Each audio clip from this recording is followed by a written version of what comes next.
This, this video on fluids is in two parts. The first part here, we'll look at the buoyant force, and in the second part, we'll think about fluid flow, fluid dynamics. So we start with the basic rule, definition of pressure. When force is applied all over some area, the pressure is just force divided by that area. And when you're at some depth within a fluid, the fluid's contribution to the total pressure, that contribution being in addition to atmospheric pressure, is just density of the fluid, g, acceleration due to gravity, 9.8, and times depth. So let's think about, say, some box, just some rectangular block, something like that, immersed in some kind of fluid, and the top of the box is at a distance L beneath the surface of the fluid, and the height of the box is h. So we need to think about the net force from the fluid on the box. A net force because it's made up of two different forces. There's a force from the fluid on the top of the box, and that force is pushing down. And then just using the definition of pressure, that force from the fluid on the top of the box is just pressure at the top of the box times the area of the top side of the box, the area over which that force is spread out. And then there's a force from the fluid underneath the box pushing up on the box, and the magnitude of that force is just pressure at that depth times the area of that bottom side of the box. And things are nice and symmetric here, so top and bottom have the same area. So the net force is all the force up, that's the force from the pressure on the bottom of the box, minus all the force down, that's the force from the pressure on the top of the box. And then just play around with this equation a little bit, factor out the A. So we have bottom pressure minus top pressure, all of that equals A, and then use this. This is the pressure from the fluid at the bottom of the box. So using this rule, it's just density of the fluid, g, times the depth. And at the bottom of the box, the depth is L plus h. And then here, pressure at the top just means the pressure due to the fluid right at this level, L meters below the surface. So that pressure then is fluid density, g, and a depth of L. And all of that times A, the area. Okay, then we've got a density GL, and then here minus density GL. Density GL minus density GL just cancel out, and all you're left with is density GH. Density GH times that A. But height times A, H times A, it's just the top surface of the box times height of the box, that's the volume of the box. So what we have then is the net force from the fluid on the box is just density of the fluid, G, volume of the box. Let's think about that for a little bit more.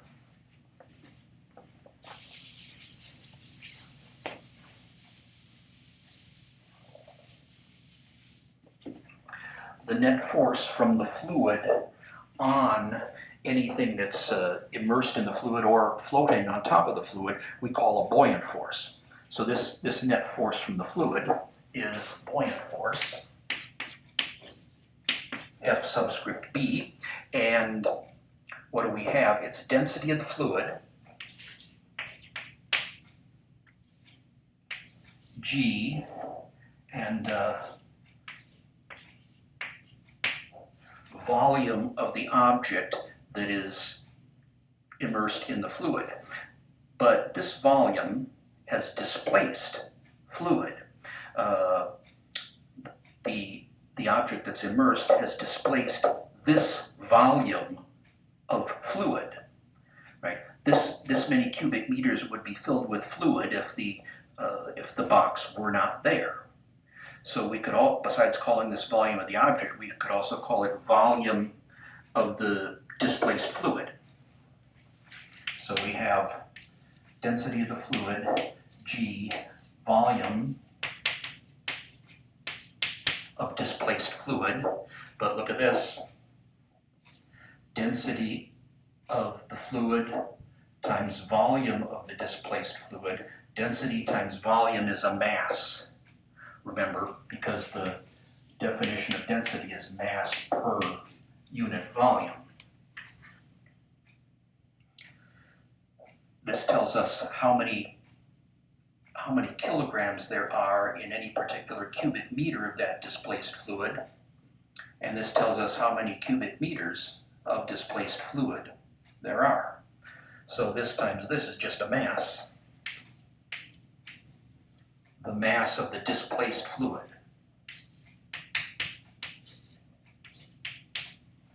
So what's left? Combine these two terms and it's mass of the displaced fluid times G.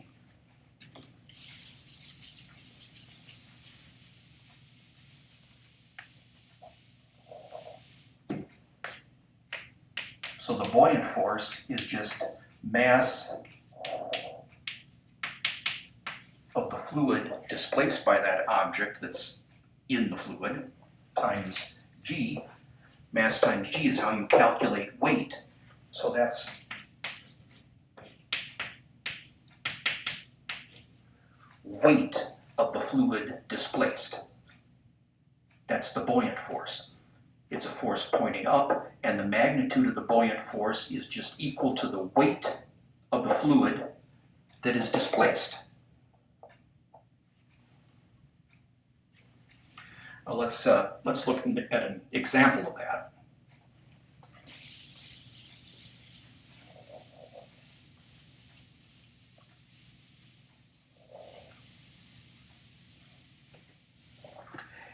A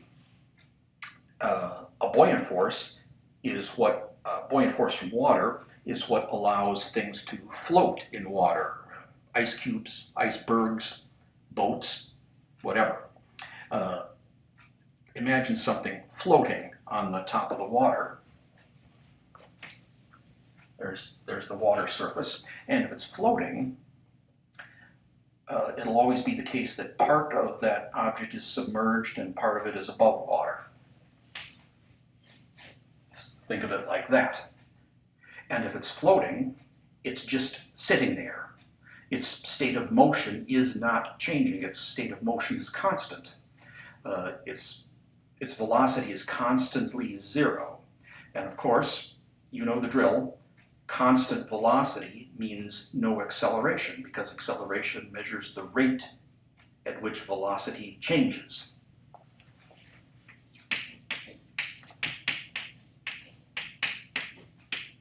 Constant velocity, constantly zero to be specific, that implies no acceleration. And since it's net force that causes acceleration, in other words, whenever you have a net force, you will have acceleration. If there's no acceleration, that means no net force. That means no net force.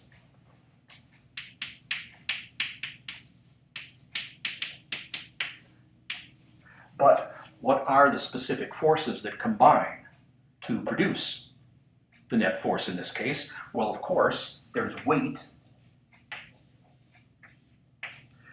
mass of the object times G, the weight of the object, the gravitational force from the Earth pulling down, and there must be a force that keeps the the object from sinking. In other words, makes it float instead of sink. And that would be the buoyant force.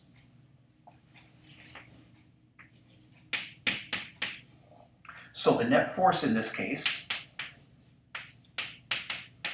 is all the force up minus all the force down, which is buoyant force minus weight of the object. And the net force is 0. So that means in this case the buoyant force must be equal to the weight of the object. The buoyant force is just strong enough to match the weight of the object, cancel it out, and keep that thing floating.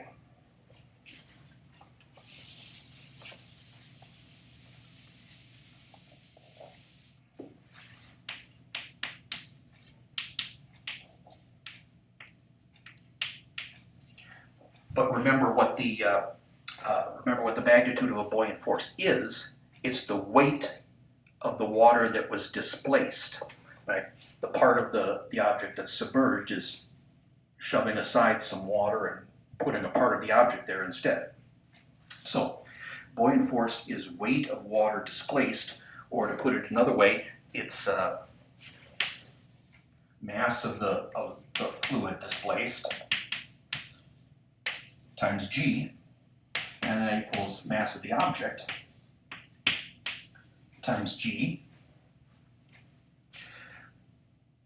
As I've mentioned before, whenever we're talking about masses and in context of fluids, it's always good to rewrite mass as density times volume.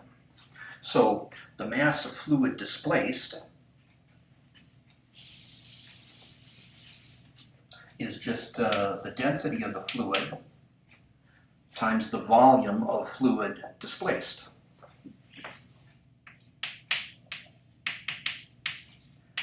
And similarly, the mass of the object is just the density of whatever material that object is made of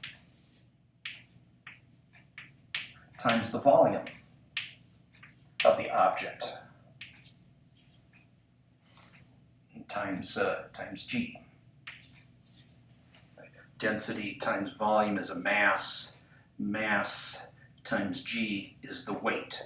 The weight of the fluid displaced is the buoyant force. And then here's density times volume of the object, mass of the object. Mass times g is weight of the object.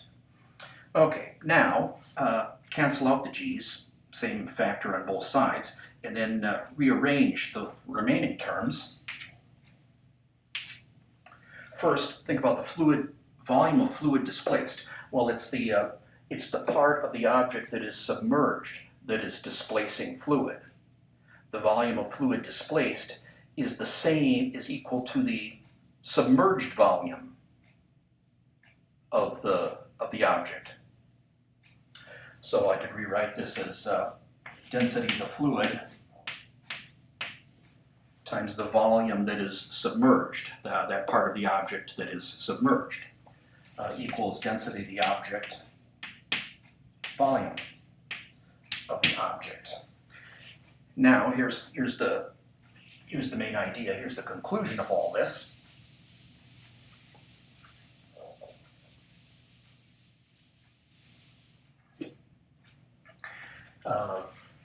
Divide both sides by volume of the object. So you've got 1 over volume of the object here, and you get rid of volume of the object on this side.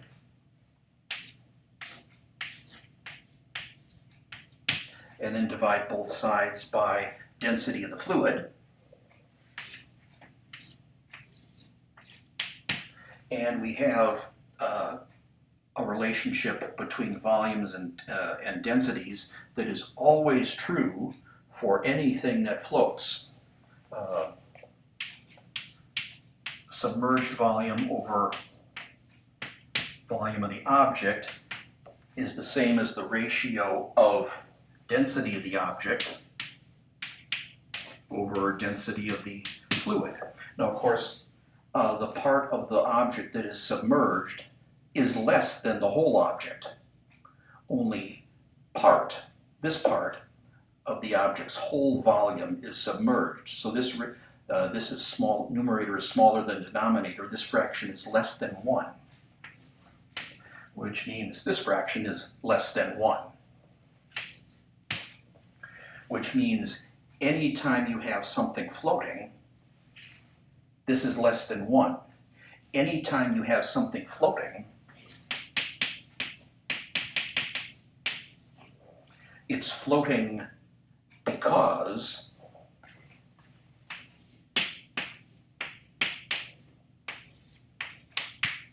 the density of the object is less than the density of the fluid. A helium-filled balloon, that space inside the balloon filled with helium instead of regular air, is less dense than it would be if there were air inside. So the density of that object, the helium-filled balloon, is less than the density of the fluid in which it is immersed. It's immersed in the air. The air is the fluid in this case. So in that case, it floats, or actually rises, rather than sinks. The density of ice is less than the density of liquid water. So if you have an ice cube, the density of the object is less than the density of the water that it's floating in. So the density of the object is less than the density of the fluid, so it floats.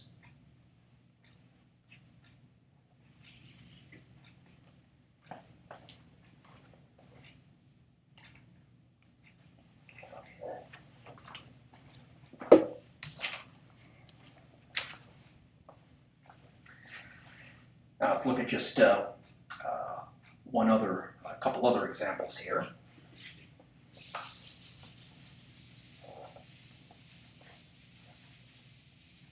If you were to compare a couple of things that are both floating, what could you say about the two? Here's two objects.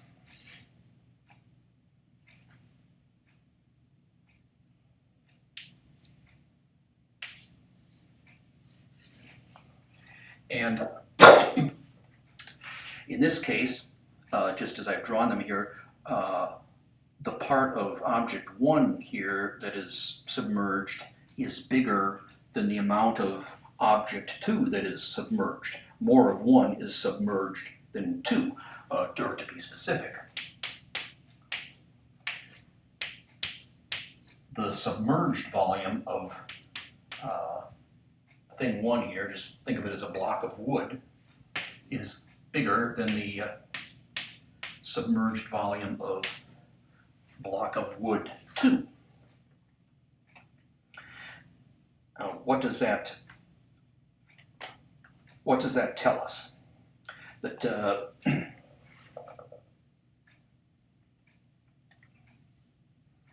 that actually tells us that this thing must be more dense than this thing. Has to be more dense. This is more dense, this is less dense. Remember the buoyant force. How do we know that? Well, remember the buoyant force. Always start with that. The buoyant force is equal to the weight of the water displaced, or the weight of the fluid displaced. So the buoyant force is just equal to the density of the fluid times the volume displaced. Density times volume gives us the mass of the fluid displaced times g. Mass times g gives us weight.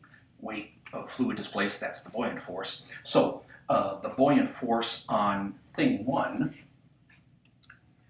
is density of fluid times the amount of thing 1 that is displacing water. The volume of fluid displaced is equal to the submerged volume of thing 1. That's how strong the buoyant force on thing 1 is. And then the buoyant force on thing 2 is density of the same fluid and the volume of the fluid that is displaced by thing 2 times g. Well, less volume is displaced by thing 2. More volume is displaced by thing 1.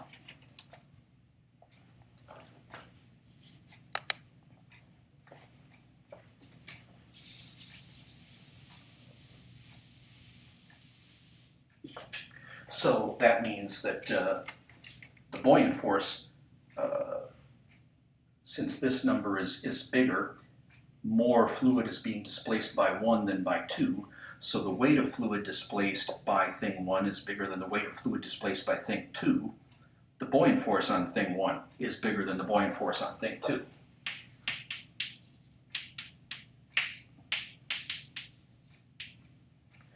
But remember, these things are floating. Floating means the buoyant force is exactly balancing and canceling out the weight. So this must be equal to the weight of thing 1. This must be equal to the weight of thing 2.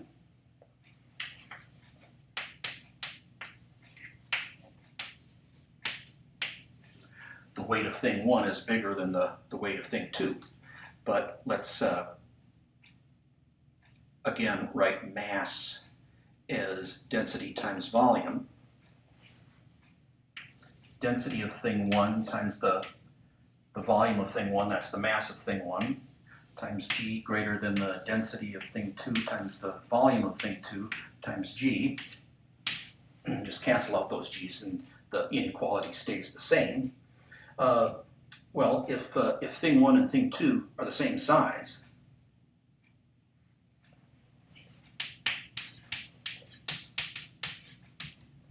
then same number here is here, and that means that the density of thing 1 must be bigger than the density of thing 2, if they are the same size, the same volume. But we know that things float if their density is less than the density of the fluid. So the more dense thing here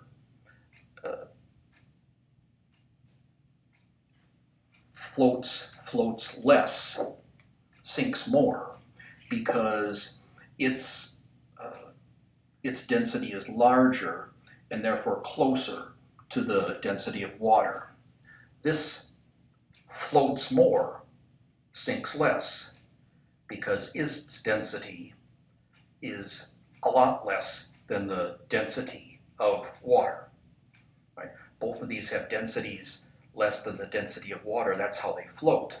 But this one has a density very different from the density of water, so it floats a lot. This has a density close to the density of water, still less, but close to the density of water, and therefore it floats less. The greater the difference between the density of the object and the density of the fluid, the more floating you get.